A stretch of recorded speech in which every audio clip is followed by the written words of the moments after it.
If you're starting to think you might have a touch of narcissism or full-blown narcissistic personality disorder, you're probably feeling pissed off, confused, or just plain screwed.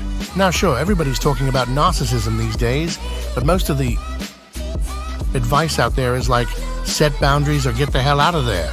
They make it sound like narcissists are these heartless, soul-sucking demons who can't change their underwear, let alone their behavior. But hey, don't let that shit get you down. Before we chop this up though, y'all please do us a favor and smack the dog shit out of that like and subscribe button for us. My friends, it's quick, easy, and helps us out more than you'll ever know. Okay, so having narcissistic tendencies isn't something you asked for, right? It's just how the cookie crumbled. But guess what? There are steps you can take to start making some changes. First off, you gotta clock the patterns. Once you've got a handle on that, it's time to dial up the mindfulness. Because if you're not paying attention to what's going on in your head right now, you're gonna keep on down that same old toxic highway. But when you're actually mindful, you can pump the brakes, take a breather, and think about what the hell you want to do next. Suddenly, you're not just riding on the crazy train fueled by your emotions. You're a bit more chill, a bit more calculated, and hey, that's some progress right there. Narcissists just can't handle their shit when the pressure's on. It's like they're allergic to chill vibes or something. Instead of dealing with tough times like a normal human, they gotta go blaming everyone and their grandma, or worse, they take it out on themselves. And surprise, surprise, that ain't exactly a stress reliever. So here's a hot tip. Instead of adding more fuel to the dumpster fire of your stress, try actually doing something productive, like, I don't know, implementing some goddamn relaxation techniques into your day. Here are a few brainless ideas to get you started. Take a friggin' breath seriously. Deep breaths can do wonders for your frazzled nerves. Give yourself permission to ditch work for a minute and take a damn break. Your sanity will thank you before you open your trap and say something you'll regret. How about you just walk away? Trust me, it's better for everyone involved. Get off your lazy ass and move. Exercise ain't just for Instagram models, you know. Bust out those crayons or that dusty old guitar and get creative. It's like therapy, but without the overpriced shrink. And hey, if all else fails, you could always try talking to big guy upstairs. Couldn't hurt, right? You can't just rely on one-trick pony to wrangle your stress. It's like having a whole toolbox, but only using one rusty wrench for every job. So here's the deal. Mix that shit up. Try out a bunch of different stress-busting skills and see what sticks. And don't wait until you're drowning in a sea of stress to whip out these bad boys. Make them part of your daily grind, like brushing your teeth or scrolling through the gram. The more you practice, the more they become like second nature. So get cracking and start building that stress-busting empire one skill at a time. Here we go again. Talking about bruising your fragile ego. Look, we get it deep down inside. You're terrified of being left in the dust and feeling unlovable. So what do? You throw up these big, ugly walls of defensiveness and start swinging at anyone who dares to come close. But newsflash, being a defensive prick isn't doing you any favors. Sure, it's like your survival instinct kicking in, but it's also a one-way ticket to alienating everyone around you. So here's a little life lesson for you. Learn to take some freaking criticism, even if it stings like a punch to the gut.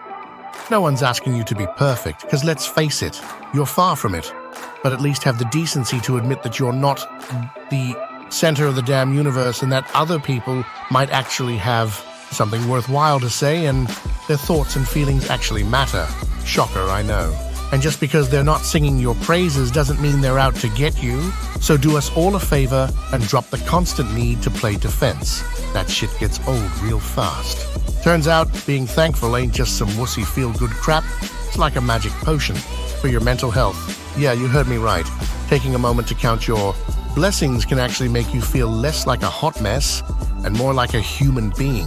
So, how do you sprinkle a little gratitude into your life? Easy peasy. Sit your ass down and meditate on the good stuff that happened in your day. Trust me, there's got to be something worth smiling about. Don't be a total jerk. Say thank you to the people who make your life less sucky. It's not that hard, I promise. Grab a pen and paper and jot down all the things you're thankful for. Bonus points if you do it without rolling your eyes. Find yourself a gratitude buddy and make a habit of checking in to gab about all the good stuff in your lives. It's like a support group for people who aren't allergic to happiness.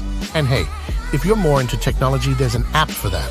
Or just keep a journal handy to jot down those warm and fuzzy moments as they come. Gratitude isn't just about patting yourself on the back. It's about ditching that entitled attitude and showing a little love to yourself and others. So hop on the gratitude train, folks. It's a one-way ticket to being less of a jerk and more of a decent human being. Let's talk about accountability, shall we? Because let's face it, you've probably pulled some shady moves in your time, manipulating, gaslighting, yelling, the whole shebang. And guess what? It's not winning you any popularity contest, my friends. Now, I'm not here to shame you. Well, maybe a little. I just want to shine a big old spotlight on those toxic patterns you've been slipping into without even realizing it. Because here's the harsh truth, you've probably hurt more people than you can count on your inflated ego. But fear not, my friend, because change is within reach. All it takes is a little thing called personal responsibility. Yeah, I know it sounds scarier than facing a firing squad, but trust me, it's worth it. Because if you don't own up to your screw-ups and make amends, you're just going to keep on leaving a trail of destruction in your wake. So here's the deal. When you screw up, don't just spew out some half-assed apology. Actually, change your damn behavior. Because let's be real, words are cheap. And if you've been tossing out apologies like candy at a parade, they're going to lose their flavor real quick. And hey, personal accountability isn't a one-time thing, it's a freaking lifestyle. Yeah, it might feel like dragging your sorry ass through the mud, but that's what grown-ups do. Because nobody wants to follow a leader who's too full of themselves to admit when they're wrong. And nobody wants to be treated like garbage when they're just trying to give you some damn feedback. Practice more self-compassion. How kind are you to yourself? How often do you give yourself patience or grace? Some people assume that narcissists love themselves mercilessly, but that isn't always the case.